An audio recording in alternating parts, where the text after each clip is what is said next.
దీక్షలో ఉంటున్నప్పుడు ఏంటో తెలుసా, ఏదైనా దుర్వార్త తెలిసిందనుకోండి మీరు చాలా తేలిగ్గా తీసుకోవాలి. సొంత కుటుంబంలోదైనా కావచ్చు.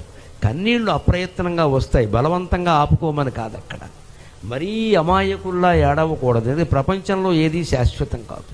మనకు బాగా కావలసిన వాళ్ళకే ఏదో రోగం బయటపడవచ్చు, 4th స్టేజ్ అండి అన్నది. ఏం చేస్తాం మనం? ఈ చేసే ప్రార్థన వారి కోసం కూడా చేద్దాం, తప్పేం లేదు. చేసే ప్రార్థన ముఖ్యంగా నేను అయ్యప్ప దీక్షాపరుల్ని నమస్కారం పెట్టి కోరుతున్నాను. 40 రోజులు మీరు భూషేనం బ్రహ్మచర్యం చేస్తున్నారు కాబట్టి హిందూ మతంలో పేదవాళ్ళ గురించి, అనారోగ్యవంతుల గురించి ప్రార్థన ప్రత్యేకం చేయండి, ప్రార్థన ప్రత్యేకం చేయండి.